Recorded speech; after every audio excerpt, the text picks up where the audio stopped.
ଆଧୁନିକ ଭାରତରେ ମହାତ୍ମା ଗାନ୍ଧୀ ଏକାଧାରରେ ଜଣେ ଦାର୍ଶନିକ, ରାଜନୀତିଜ୍ଞ, ସମାଜ ସଂସ୍କାରକ ଏବଂ ଶିକ୍ଷାବିଦ୍ ଭାବରେ ସୁପରିଚିତ। ସେ 1869 ମସିହା ଅକ୍ଟୋବର 2 ତାରିଖରେ ଗୁଜରାଟର କାଥିଆୱାଡ଼ ଜିଲ୍ଲାର ପୋରବନ୍ଦରଠାରେ ଜନ୍ମଗ୍ରହଣ କରିଥିଲେ। ସେ ମୋହନଦାସ କରମଚାନ୍ଦ ଗାନ୍ଧୀ ନାମରେ ପରିଚିତ ଥିଲେ। ତାଙ୍କ ପିତାଙ୍କ ନାମ କରମଚାନ୍ଦ ଗାନ୍ଧୀ ଏବଂ ଲୋକପ୍ରିୟ ନାମ କବା ଗାନ୍ଧୀ ଓ ମାତାଙ୍କ ନାମ ପୁତୁଲିବାଇ ଥିଲା। କସ୍ତୁରବାଙ୍କୁ ସେ 13 ବର୍ଷ ବୟସରେ ବିବାହ କରିଥିଲେ। 1887 ମସିହାରେ ମାଟ୍ରିକୁଲେସନ୍ ପାସ୍ କରିବା ପରେ ଆଇନ ପାଠ ପଢ଼ିବା ଉଦ୍ଦେଶ୍ୟରେ ଇଂଲଣ୍ଡ ଯାତ୍ରା କରିଥିଲେ। 1891 ମସିହାରେ ଆଇନ ପାଠପଢ଼ା ଶେଷ କରି ସେ ଭାରତକୁ ଫେରିଥିଲେ ଏବଂ ରାଜକୋଟଠାରେ ଆଇନ ବ୍ୟବସାୟ କରିଥିଲେ। ମାତ୍ର ବିଶେଷ ସଫଳତା ଅର୍ଜନ କରିପାରିନଥିଲେ। ଏହାର କାରଣ ତାଙ୍କର ଧର୍ମପରାୟଣତା ଏବଂ ଅନ୍ତର୍ମୁଖୀ ସ୍ୱଭାବ ଥିଲା।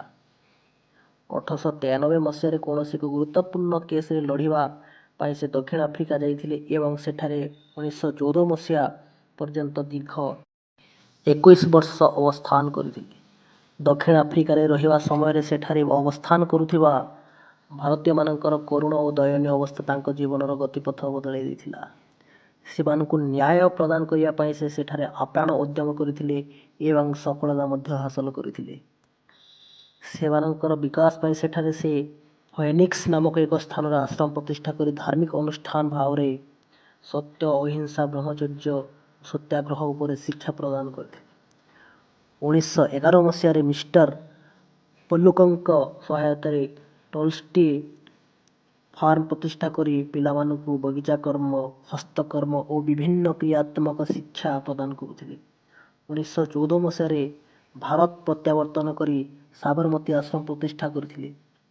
ଏହି ଆଶ୍ରମଟି ମଧ୍ୟ ଫୋଏନିକ୍ସ ଫାର୍ମର ନୀତି ଓ ନିୟମ ଆଧାରରେ ପରିଚାଳିତ ହେଉଥିଲା। ସେଠାରେ ସେ ମଧ୍ୟ ଏକ ବିଦ୍ୟାଳୟ ପ୍ରତିଷ୍ଠା କରି ପିଲା ଓ ଯୁବକମାନଙ୍କୁ ହସ୍ତକର୍ମ ଓ ବିଭିନ୍ନ ବୃତ୍ତି ଉପରେ ଶିକ୍ଷାଦାନ କରୁଥିଲେ। 1917 ମସିହାରେ ସେ ଇଂରେଜ ଶାସନ ଓ ଆଇନ ବିରୋଧରେ ସ୍ୱର ଉତ୍ତୋଳନ କରିଥିଲେ। 1921 ମସିହାରେ ସେ ଅସହଯୋଗ ଆନ୍ଦୋଳନ, 1927 ମସିହାରେ ଦେଶର ଆର୍ଥିକ ଅବସ୍ଥାର ଉନ୍ନତି ପାଇଁ ଖଦୀ ଆନ୍ଦୋଳନ, 1930 ମସିହାରେ ଲବଣ ସତ୍ୟାଗ୍ରହ, 1932 ମସିହାରେ ମତାଧିକାର ପାଇଁ ଆନ୍ଦୋଳନ, 1933 ମସିହାରେ ହରିଜନମାନଙ୍କର ଉନ୍ନତି ସାଧନ ପାଇଁ ପ୍ରତିଜ୍ଞା କରିଥିଲେ। 1935 ମସିହାରେ ଗ୍ରାମ ସେବା ଆଶ୍ରମ ୱାର୍ଧାଠାରେ ପ୍ରତିଷ୍ଠା କରି ଗ୍ରାମୀଣ ବିକାଶ କାର୍ଯ୍ୟ ଆରମ୍ଭ କରିଥିଲେ। 1937 ମସିହାରେ ମୌଳିକ ଶିକ୍ଷା ପାଇଁ ସ୍ୱତନ୍ତ୍ର ଯୋଜନା ୱାର୍ଧାଠାରେ ପ୍ରସ୍ତୁତ କରିଥିଲେ ଏବଂ 1942 ମସିହାରେ ଭାରତ ଛାଡ଼ ଆନ୍ଦୋଳନ ପାଇଁ ସେ ଡାକରା ଦେଇଥିଲେ। ଭାରତର ସ୍ୱାଧୀନତା ଆନ୍ଦୋଳନ ବ୍ୟତୀତ ମହାତ୍ମା ଗାନ୍ଧୀ ଅନେକ ସାମାଜିକ ସଂସ୍କାରମୂଳକ କାର୍ଯ୍ୟ ଯଥା ଅସ୍ପୃଶ୍ୟତା ଦୂରୀକରଣ, ହିନ୍ଦୁ ମୁସଲମାନ ଏକତା, ଶିକ୍ଷାର ପ୍ରଚାର ପ୍ରସାର, ଶିଳ୍ପର ବିକାଶ, ଖଦୀର ବ୍ୟାପକ ବ୍ୟବହାର ଏବଂ ଗ୍ରାମୀଣ ବିକାଶ ପ୍ରଭୃତି ଅନ୍ତର୍ଭୁକ୍ତ।